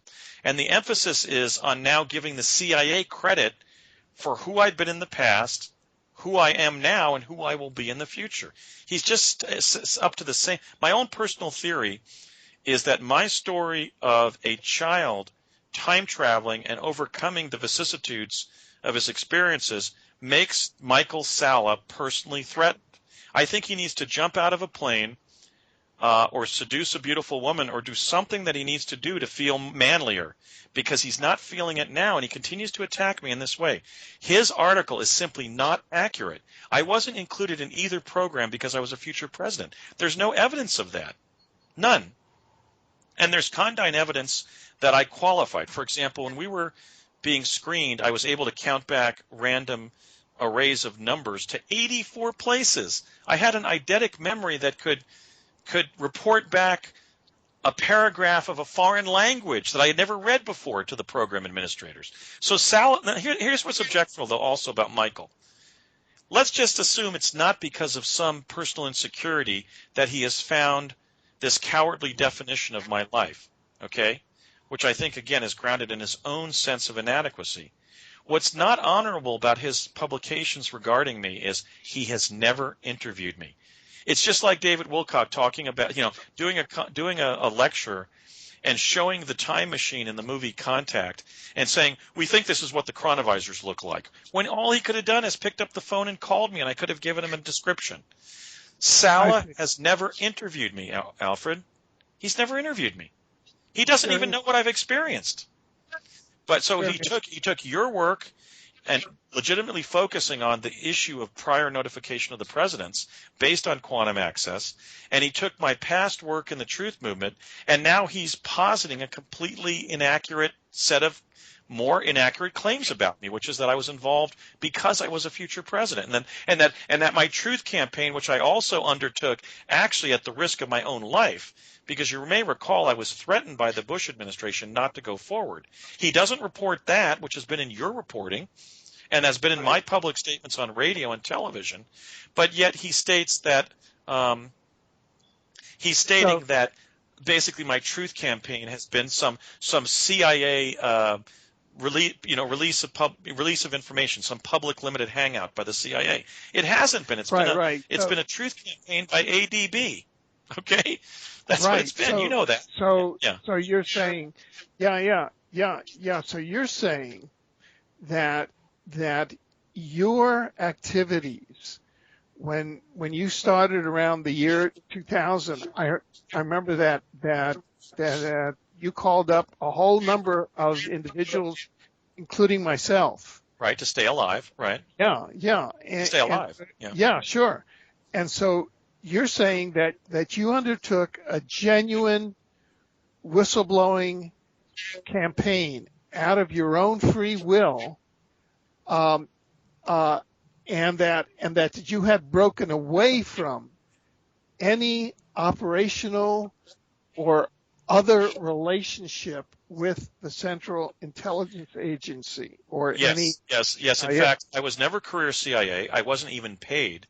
My last jump to Mars was in 1984. Then Courtney Hunt contacted me when I was a law student in Portland in spring of '89 and had me fly to Albuquerque and drive to Socorro, New Mexico to participate in an exposure to a magnetic field to fix my location in time-space, because it was believed that I was jumping around and I might, quote-unquote, go into the drink. My father, who was basically career CIA, then died in 1990. When I contacted you and other civil libertarians in 1999-2000 to stay alive and utilizing what I call the Casolaro principle, which is you do the opposite of what Danny Casolaro did. You don't secret your sensitive information. You share it with as many people as possible so you survive your own investigation. That was my outreach to you and others in 1999. I think I called you in early 2000 because I knew of your fine reputation as a civil libertarian. And I told friends and family members and people like yourself, distinguished civil libertarians. And that was to stay alive. And then I gave my first lecture in 2004. I then did radio in 2009 and my first television in 2010. I have had no CIA communication. In fact, I remained in communication with Courtney Hunt until he had a stroke and lost the ability to speak around 2001. So even before I lectured in 2004, my CIA contacts were dead or not able to communicate, and that was namely my father and Courtney Hunt. Okay? My dad was deceased as of January of 90. Courtney had a stroke in 2001 before 9/11, and so I couldn't communicate with him. That was it. So in other words, what I'm saying here is my decision to go forward in 2000 was made when I still could have called Courtney and gotten some information from him. In fact, I called him in 2000 3 times and asked him whether I reached the presidency. Okay? But I wasn't either part of a CIA project and I had nobody to communicate to. That was one of my major beefs about these projects, as they involved gifted and talented people in extraordinary experiences with a great esprit de corps, but then they just pushed everybody off deck like used helicopters off of an aircraft carrier in the South China Sea, and we had nobody to even call if we developed a medical complication, an emotional one, or whatever, a professional one regarding our project experiences. We had nobody to call at CIA or at the Navy or anywhere to even verify that we had been in the projects. That's the true history of my experiences, and yet Salla besmirches me again by now indicating that both my truth campaign and by extension my presidential campaign are like creatures of the CIA, which is nonsense. It's pernicious nonsense. And it's generated by Michael because he has an attitude towards me that is so ungrateful and so prejudicial that he should be ashamed of it. That's my position on Salla. I don't hate him back because I'm a Gandhian. I believe in love. I mean, my heroes are people like Jesus Christ and Mahatma Gandhi and Martin Luther King. I do not believe in holding a grudge or hating people. Life is too short and human life is too valuable. And the human personality is too sacred for me to go there. But why he continues to persecute me, he has to give the explanation for that. I don't know why he does this. Right. Okay. Let me jump over then and ask one of Janet and Sasha's questions, which is what do the psychics, mediums, and astrologers have to say of your election in 2016 or 2020?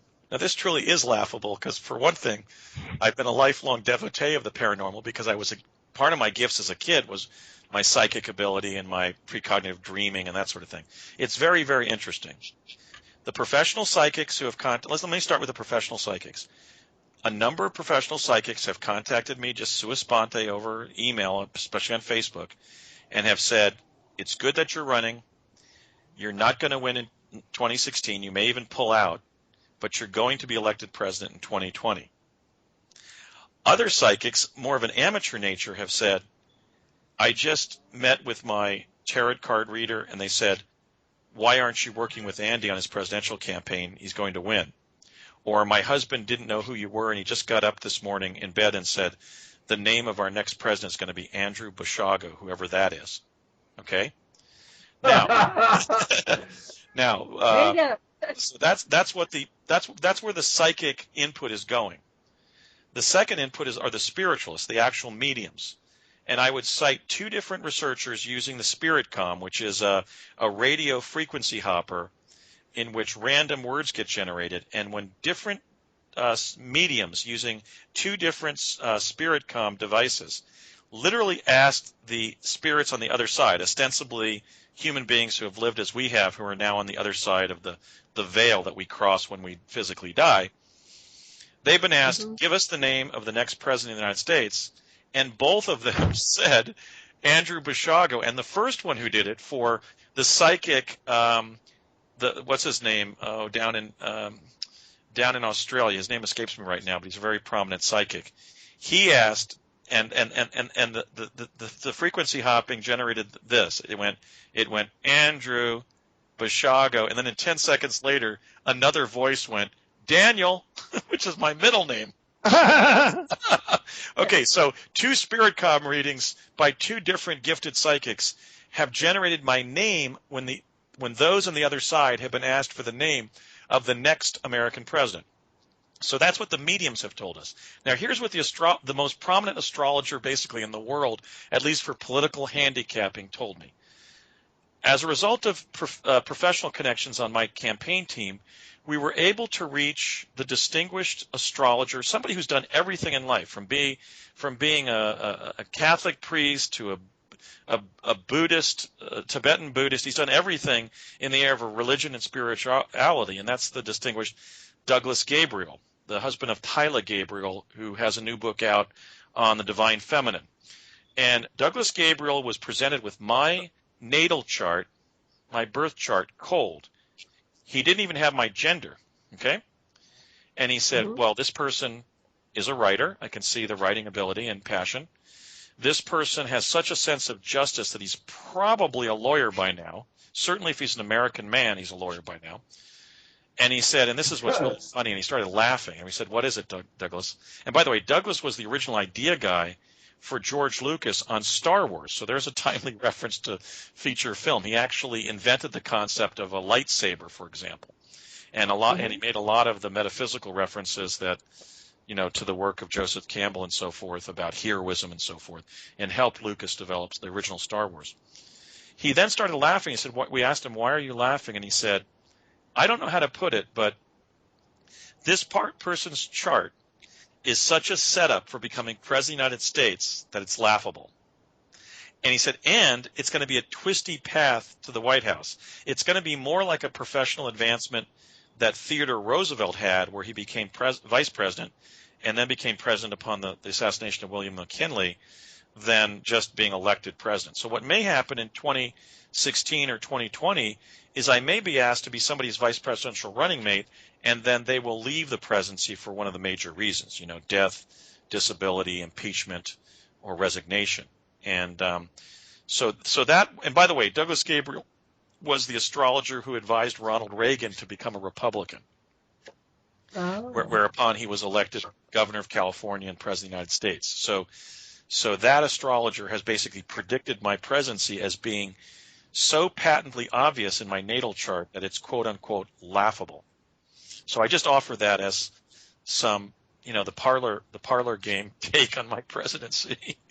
I think it's kind of funny, but right, because it's all there, except that the amateur psychics have been more keen on my election in 2016, and that's going to take a pretty extraordinary event. I would have to be the beneficiary of something in the nature of a political miracle. But then again, miracles happen. Look at the 1969 New York Mets. So it's going to be a 1969 New York Met type of outcome if I win. But then again, if we have a mass discrediting of the establishment candidates, who are they going to go to? With the exception of those 19, I'm almost the only one who's appearing regularly in media, both mainstream and alternative. So. Do you think there's a possibility of Obama declaring martial law over some a false flag and continuing his presidency instead of having an election? That if that happens, then I would become his chief critic. I mean, I've wanted to see him in an orange jumpsuit since he denied that he served in the Mars jump room program and betrayed his comrades and ridiculed me as a secret chrononaut. I mean, if I can indict him on charges of treason and of election fraud, I will certainly try to do so if I'm elected the next president of the United States. I mean, there's no love lost between me and Barry. And that's another thing that Michael Salla should know. I'm so angry at Obama that I'd like to see him in prison. I mean, he was commander-in-chief of the U.S. military when he literally betrayed and ridiculed his co-participants in a secret defense project. I mean, that's a pretty low standard of government, if you ask me. I can't see John F. Kennedy saving himself some embarrassment by ridiculing or denying the service of his PT-109 shipmates. I'm sorry. I can't. I got to say this, because Andy, I'm a Jew and I love Israel, and I am very unhappy with Obama's treatment of Israel, and I want to know how you're going to stand with Israel. Well, I recognize that Israel is the only democracy in the Middle East and is surrounded by enemies, many of whom have been pledged to drive the Israelis into the sea. But I would just describe the position as being that of I don't know who was reacting to that, but my position is basically that of President Carter. I want to see a two-state solution. Oh, it's the cat. Oh, it was the cat? I thought it was somebody protesting my pro-Israeli statement. No, I recognize that Israel is a unique country in that region.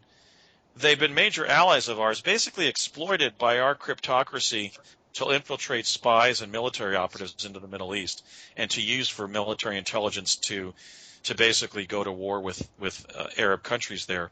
But at the same time, I think that President Carter's position is the most realistic of a two-state solution with an end to apartheid for the Palestinians.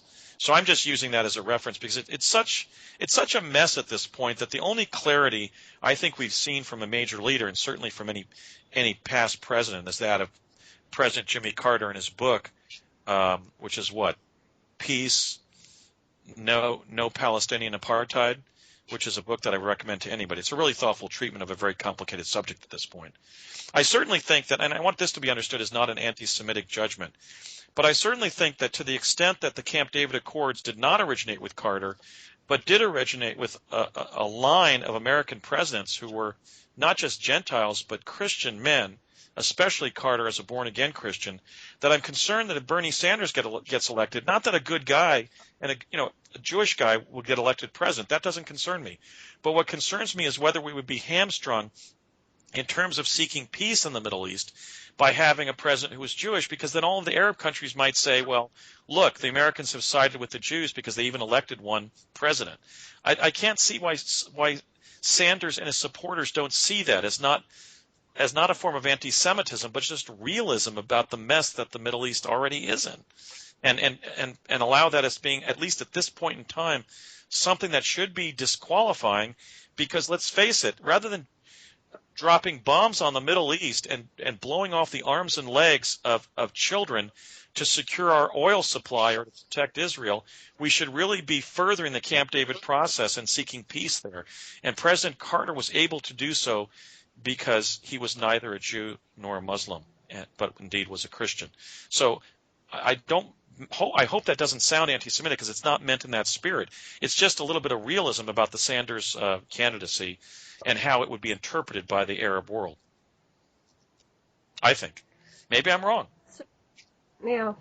Yeah. So when are we ever going to see a woman? We've got this round, Hillary's not acceptable, and it's going to be actually Billary, how it's panning out. Yes, we don't want the wife. It seems to be going backwards as a society in terms of women's rights.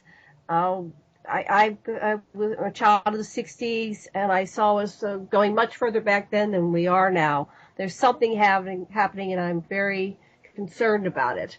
How are you going to balance this unbalanced planet when all we get is leaders of the planet being men repeatedly? Very, very few women rise to any standards in business, anywhere.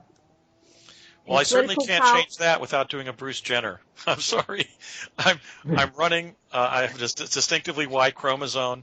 I could select a woman as my running mate, which is certainly, of the 6 or 7 individuals on my short list, half are women for vice president. So I can run with a woman. Maybe that'll help foment change. It didn't really work after Mondale asked Geraldine Ferrara to run with him. Getting back to the psychics, there's a man who swings a pendulum named Jesse Blen in Costa Rica, and he's predicting a victory by, is it Dr. Jill Simon, the Green Party nominee? He's predicting that the next U.S. president will be a woman. So maybe I won't be, and it will be Hillary or Dr. Simon or somebody else. But I mean, so certainly there are women still on my short list for VP, and I may run with one. Would you pledge to have half your cabinet female? Yes. I mentioned that in the last broadcast. Yes, that's a way to do what what Janet's calling for is to have equality of opportunity in not just the cabinet positions, but in all departments and agencies. Why not?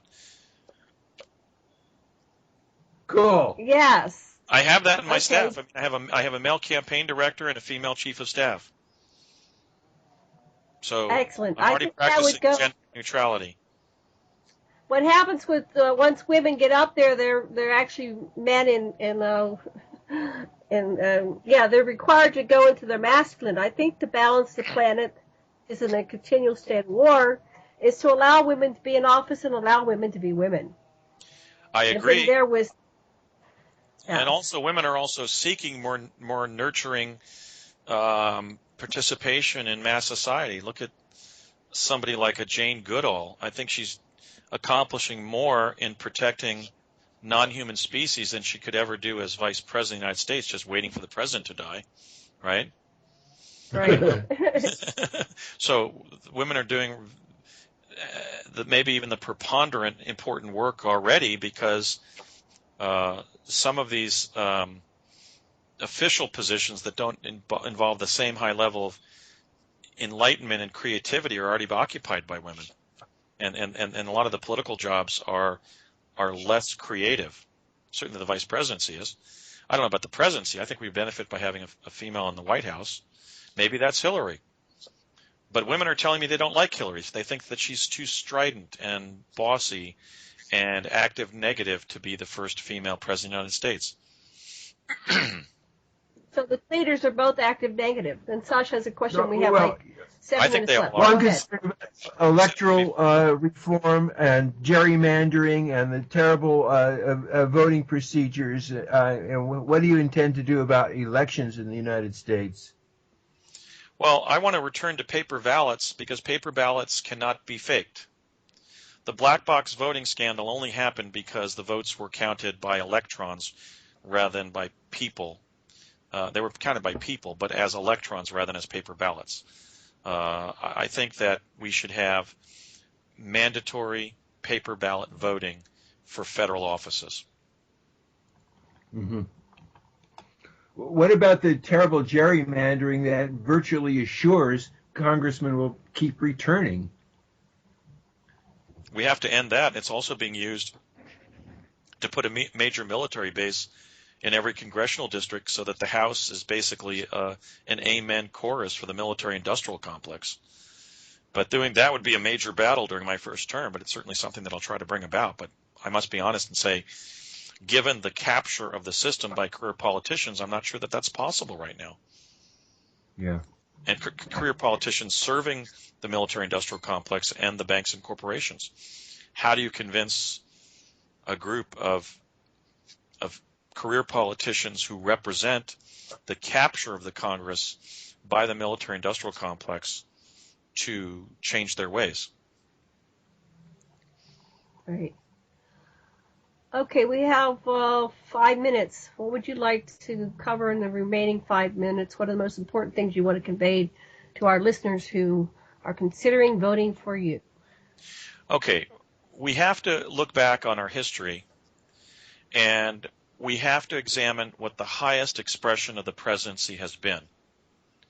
And that is how I arrived at my platform, which is captioned in the 3 phrases, the 3 terms indeed, of truth, reform, and innovation. Our greatest presidents have told the truth to us. Not just George Washington admitting that he chopped down the cherry tree, which in fact was an apocryphal story that was used to inculcate generations of young Americans in basic honesty. Although Franklin, a non-president, did in fact develop the phrase, honesty is the best policy. We have to recognize that the highest level of presidential leadership is the kind of honesty that President Kennedy evinced when he went before the American people and informed them of the pressing urgency of the Cuban Missile Crisis. Now, most military debates never leave the Oval Office. Okay, so I will try to be the truth president and not only embody that personally, but administer the presidency from the position of truth and honesty and disclosure, but also bring about an historic set of disclosures by the president without congressional approval or any need for one in the areas of truth about what's going on in government, what is in terms of political matters, technical matters like what technologies our government has developed and how they might be applied, and then truth about the cosmos we inhabit, in those three major areas. That means ET disclosure. It also means something that Alfred suggested to me, which was to not just govern truthfully, but govern from the point of view of bringing about a permanent process of truth enablement in the government itself, and that is to say a truth and reconciliation process modeled on the South African experiment with truth and reconciliation. In other words, I want to use my first term to inaugurate truth institutions. In the area of reform, we've had not a lot of reform presidents, but those who have attempted it, such as both Roosevelts, have been very effective. And we have to do that in a set of areas that I'll read my 100 proposals. What needs to be reformed? Certainly, we have to take a look at lobbying. We have to take a look at term limits, because we do have this permanent cadre of elected officials, and I believe it goes far beyond that. I, in fact, believe that they're all basically de facto agents of the intelligence community and the military-industrial complex because of their need to be so to get reelected. So as president, I have to reveal just how far the intelligence community, for example, has penetrated American culture. I mean, we won the Cold War because we were more like what we accused the former Soviet Union of being, not less like. So a set of my proposals is going to be around, okay, who has permeated the mass media under Operation Mockingbird as agents, for example, of CIA? Was it Richard Helms no, it was not Helms, but it was one of the other DCIs.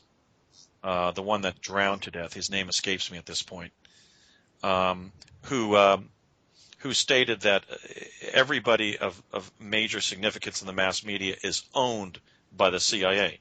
There's a reason that newscasters around the country have been snickering at UFO reports for the last 40 years, and that's because they're implementing the diktat of the Robertson Committee report of 1953 in subjecting claims of extraterrestrial contact to public campaigns involving fear and ridicule, and that's because they themselves have been agents of the Central Intelligence Agency as news people. So I will put, the Dan Rathers and the Michael Sallas on the White House website. I will literally inaugurate a process of open source intelligence. I might ask somebody like a Robert D. Steele, who was the Libertarian Party's candidate for president in 2008, who's a former intelligence officer, who has a highly evolved system of open source intelligence thought out, to become my director of central intelligence. But I will out the operatives in exopolitics and the mainstream media who have been so instrumental in keeping our cosmic secrets from us. Out of time, Andy. We have to have you back. Please stay after we disconnect, and we'll talk about scheduling you for your show. Thank you very much, everybody, for joining us this week.